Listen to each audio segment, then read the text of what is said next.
What's up, everybody? We're here at the German Open in Frankfurt. I think the biggest European regional of all time, over 700 players. I played Sprite. I went 8-2. Unfortunately, lost round number 10 to an unbreakable adventure board. They opened full combo plus anti-spell in game 3. I had Dark Ruler, and all I could do was look at it and being sad. 8-2. I'm probably top 16. I'm not sure, but either way, I'm happy with what I played. And I think round 10, if they don't have anti-spell, I win because I had Dark Ruler, but it's okay. So there's some spice in it. So like I played 3 blue, 3 jet, 1 red, and 1 carrot. This is very standard. I played 3 swap frogs. We're going for the toad opener. And the third one is so that you have a target to summon off of toad, because super poly isn't very popular. And you really need this for smasher, carrot, and red, because you don't have extra bodies sometimes, or most of the time. And then you played the 3 beaver and 2 angler, which is also standard. And then I played 1 Hyperia because I'm not running prosperity. I think this is really good as a target for gigantic if you already have swap frog. I've used it a bunch. It's also a good normal summon. You don't have that many normal summons, so I really like this one if you don't play prosperity.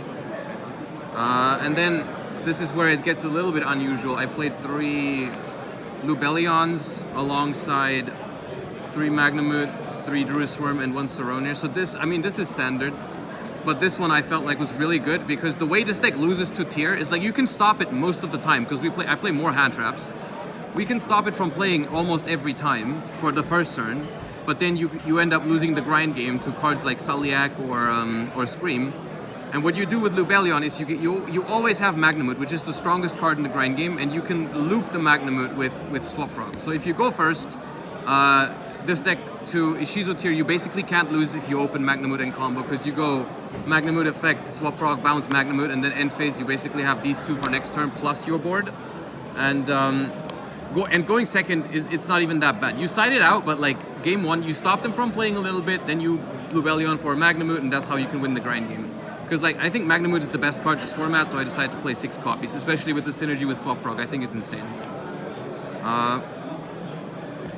And then I played 3 Ash and 3 Veilers, and I also played 3 Imperm. So basically, yeah, this is basically hand trap Sprite, but it covers the problem of, I think that the problem that hand trap Sprite has is that you get outgrinded, and that's what you solve by having these as your hand traps, because those are really what matter the most.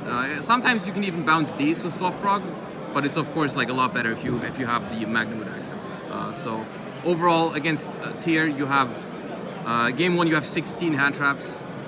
Your deck is broken going first. I liked it overall. It was pretty chill today. Yeah.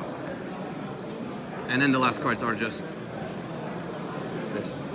I don't hate prosperity. I just don't have room for it. I felt like the Lubellion was more useful, especially in hand traps. Right, going second. If you don't play power spells, your prosperity is not really going to find you anything unless you brick and you need a starter card. But the deck is not really that inconsistent. It's like with Sprint now, basically any Bestial is also just a starter. Like going first, Lubellion is just an extender, because you go Lubellion into Magnamut, and if you only have 1 level 2 monster, you can make Sprint. So that was pretty neat. Yeah, and that's 40. The extra deck is 2 Elf. You never need more than these. 1 Sprint. 1 Dark, 1 Codebreaker, just for Baguska. I played IP and Avermax. I felt like this was necessary because of Bestials, because like the attack redirection from Avermax is actually really good against Bestials. That way you can just let them Bestial and not have to negate every single Bestial, because they would run over Toad and everything. So the board we go for is of course Elf, IP, and then Toad. And then at some point you can go into Avermax and protect your Toad from the Bestials. I did miss Unicorn a couple times with IP, because like sometimes with that opener you don't want to go Avermax, especially if you have a Druisworm. It'd be really cool to be able to link off the Druisworm together with the IP to make Unicorn, use Unicorn to spin, and use the Druisworm to send.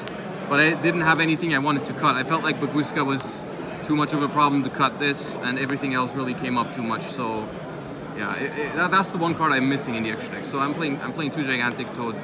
The Mosquito I think is just better than Cavalry, because it gives you some surprise OTKs and it can negate some stuff. I won 1 match with it. Onibimaru is I feel like mandatory, and with the amount of Bestials I also made Wallow a couple times. and then downer and switch.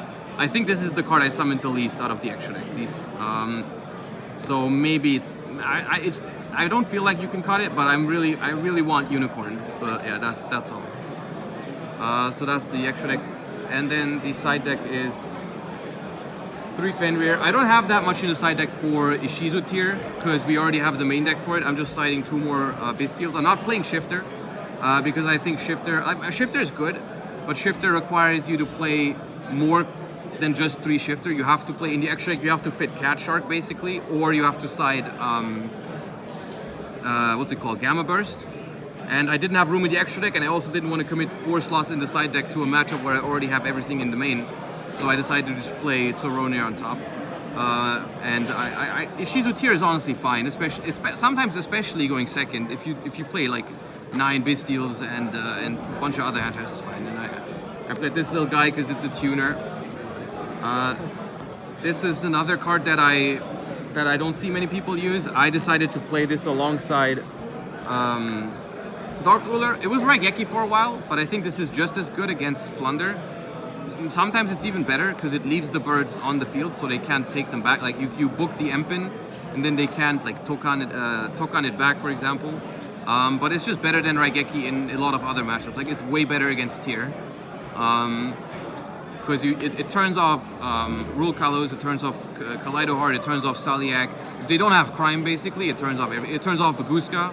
And of course, Raigeki is awful against Tier, so that's why this was better. And then I also played these because you have to respect the mirror match. If they don't have anti-spell, it's pretty good. And the side deck is basically just because there's a couple matchups like Flunder where we need to take out all the Bystial stuff from the main deck. We play a lot of other stuff, and then just like 3 Talisk is just generically good. So for Flunder, you have like a bunch of options for going first and second. You can take out whatever you want because there's like you have to side out all the Bystials in some matchups. That's why these are here. So yeah, and that's it. I mean, round 10 unfortunately lost to full combo plus anti-spell. Otherwise, I think I would have been in top 4. But now, if tiebreakers are, if I'm lucky with tiebreakers, this is like top 16 probably, which is still good. It's like over 700 players. I'm happy with it. The list is good. So if you're looking for something that isn't Ishizu Tear, I think this list is pretty solid. Yeah. All right. So yeah, hope you enjoyed. Subscribe to the channel. And I'll see you on the next streams. Bye bye. Peace.